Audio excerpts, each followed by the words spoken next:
नमस्कार मंडळी, आज मस्त आपण चवळीची वडे करणार आहोत. माझ्याकडनं ना काय झालं माहिती, चवळी जास्त भिजत घातली गेली. त्यामुळे आता एवढ्या चवळीचं काय करायचं, तर मस्त असं मला आठवण झाली म्हणून एक नागपुरी चवळीचा वडा आपण फेमस आहे, तो नागपूरला कधी गेलात तर नक्की खा.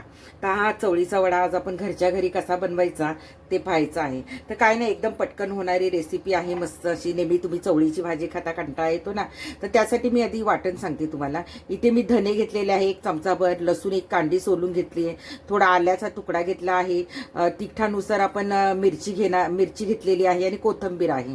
आणि इथे मी चवळी स्वच्छ 1 बाउलभर चवळी स्वच्छ अशी धुवून घेतलेली आहे. आता हे काय करायचं, हे वाटण आपल्याला मिक्सरमधून सुकच वाटायचं, पाणी घालायचं नाहीये, मिरचीचं वाटण.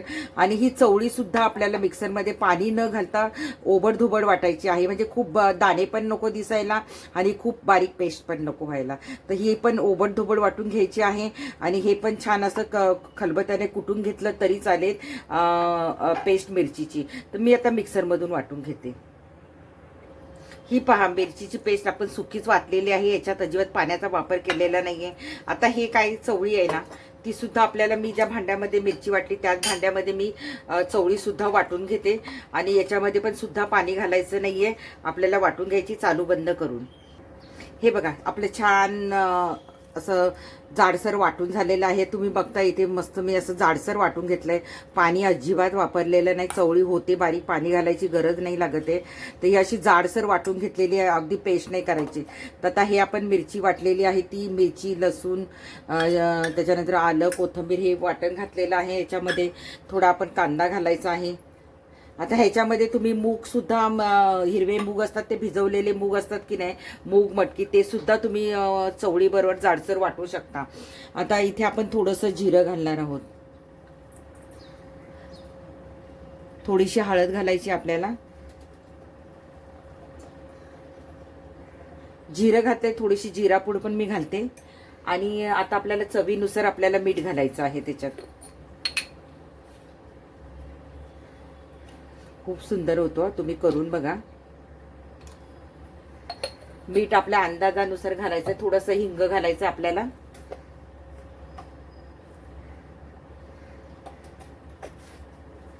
त्याच्यानंतर हे मिक्स करून घ्यायचंय. आणि याच्यात आपल्याला थोडंसं तांदळाचं पीठ, रवा, बेसन असं मिक्स करून, कारण आपण याच्यात पाण्याचा वापर अजिबात केलेला नाहीये. आता ह्याच्यामध्ये आपल्याला गरज लागेल तेवढं डाळीचं पीठ घ्यायचं आहे.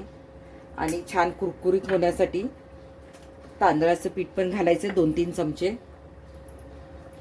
हे तुम्ही किती चवळी घेता त्याच्यानुसार तुम्ही पीठ कमी जास्त करू शकता. थोडासा बारीक रवा मी घेते, थोडासा मी रवा पण घातलाय 2 चमचे. आता हे काय करायचं, एकदम सगळं मिक्स करायचं आपल्याला. आणि मीठ पण चेक करायचं. आता मी हे सगळं मिक्स करून घेते, अजिबात पाण्याचा वापर करायचा नाहीये. आपल्याला वाटलं की तो वडा वळत नाहीये तर थोडंसं पीठ वाढवू शकता. आपली कोथिंबीर पण राहिली होती, थोडी घालायची. कोथिंबीर राहिली त्यामुळे कोथिंबीर पण मी घालते. आता याच्यामध्ये भरपूर सारी छान अशी कोथिंबीर घालूया याच्यामध्ये. आणि आपण आता हे मळून घेऊया छान. शक्यतो कमीत कमी पीठ घालायचं, अगदीच नाही गोळा वळला तर मग थोडंसं पीठ घालायचं, तांदळाचं किंवा डाळीचं पीठ घालायचं. आणि आपण याच्यात पाण्याचा वापर केलेला नाहीये. हे छान सगळं एकजीव करायचं मस्त असं. त्याच्यात कोथिंबीर वगैरे भरपूर घालायची. मी तुम्हाला मगाशी म्हटल्याप्रमाणे तुम्ही मटकी घालू शकता, हिरवे मूग घालू शकता भिजवलेले. आता आपलं पीठ छान मिक्स झालेलं आहे. तो खूप असं जास्त पीठ पण नाही घालायचं. तुम्ही पाहिजे तर पोह्यांची पावडर पण घालू शकता, त्याच्याने पण बाइंडिंग छान होतं. आता काय करायचं, थोडंसं हे मग आता किती घट्ट झाले. आता आपल्याला हे लगेच करायला पण घ्यायचे आहेत. हाताला थोडं तेल लावायचंय आणि एक छोटे छोटे करायचे, फार काही मोठे पण नाही करायचे. असे छोटे छोटे गोळे करूया.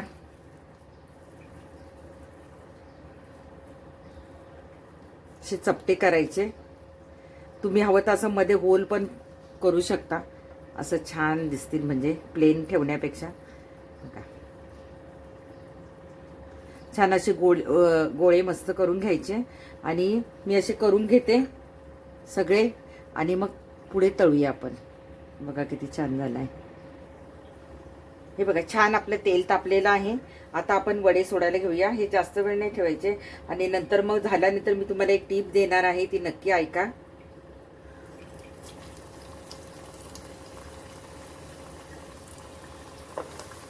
जेवढे आपले बसतील तेवढे आपण करून घेऊया कढई. आणि हे तेल वगैरे काही पीत नाहीयेत, फक्त थोडंसं तळण्यापुरतं त्याला तेल लागतं बस. आता हे छान आपल्याला खरपूस भाजून घ्यायचे आहेत तळून.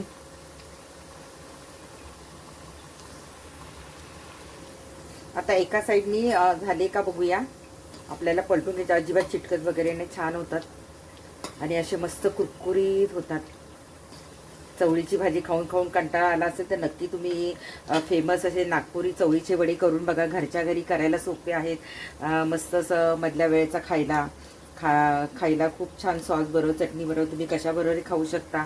याच्यामध्ये तुम्ही मूग वगैरे मटकी आणखीन घालून आणखीन पौष्टिक असं करू शकता हे वडे आणि खूप सुंदर होतात. तर आता मी तुम्हाला नंतर एक टीप देते का की तुम्हाला हे वडे कसे करायचे आणि काय करायचे. तुम्हाला जितपत तळायचे असेल तेवढेच घ्यायचे, बाकीचे कसे ठेवायचे हे मी नंतर सांगते. आधी आपण हे वडे तळून घेऊया. आता आपले दोन्ही बाजूनी छान असे खरपूस कुरकुरीत भाजून झालेले आहेत तळून. आणि हे अजिबात तेल वगैरे पीत नाही. तुम्ही जवळून बघा, मी तुम्हाला दाखवते. हे बघा किती छान असे कुरकुरीत दिसत आहेत ना तुम्हाला. असे सगळे मला मी तळून घेते वडे. हे बघा त्याचा आत्ताच एवढा छान असा कुरकुरीत आवाज येतोय आणि अजिबात तेलकट होत नाही. हे बघा आता मी हे बाकीचे तळून घेते. बघा किती सुंदर दिसत आहेत ना. आता असे सगळे तळून घेते मी.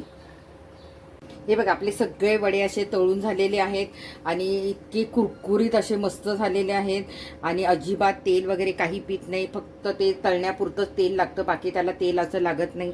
आणि दुसरी गोष्ट म्हणजे जर आपल्याला एकदम सगळे वडे तळायचे नसेल तर अर्धवट वडे तळायचे आणि फ्रीजमध्ये ठेवून द्यायचे. जेव्हा आपल्याला तळायचे गरम गरम खायचे असतील तेव्हा आपण ते फ्रीजमधले अर्धवट तळलेले वडे पुन्हा आपण तळू शकतो किंवा तुम्ही बेक पण करू शकता.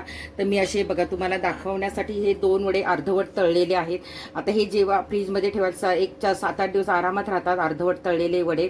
हे तुम्ही परत पाहिजे तर ओव्हनला लावू शकता किंवा तुम्ही परत तळून घेऊ शकता. तर हे असे गरम गरम वडे सुद्धा आपल्याला पाहिजे त्यावेळी करून खाता येतील. तर आता मी एवढे तळलेले आहेत तेवढ्या याच्या मिश्रणामध्ये आपले 12 वडे झालेले आहेत. तर आता मी तुम्हाला खाऊन पण दाखवणार आहे. बघा किती कुरकुरीत झालाय वडा. हे बघा आवाज बघा. छान बारीक गॅसवर कुरकुरीत होऊन द्यायचं आहे वड्यांना. आता मी तुम्हाला एक तोडून पण दाखवते. हे बघा किती छान आतमध्ये तो जरा लुसलुशीत असतो. बघा पोकळ पण झालेला आहे आणि मस्त लुसलुशीत झालेला आहे. त्याच्याबरोबर छान मिरची पण मी तळलेली आहे. मीठ वगैरे लावून मिरची तळून घ्या. मी सॉस बरोबर किंवा तुम्ही चटणी बरोबर पण खाऊ शकता. मी खाऊन सांगते तुम्हाला कसे झाले.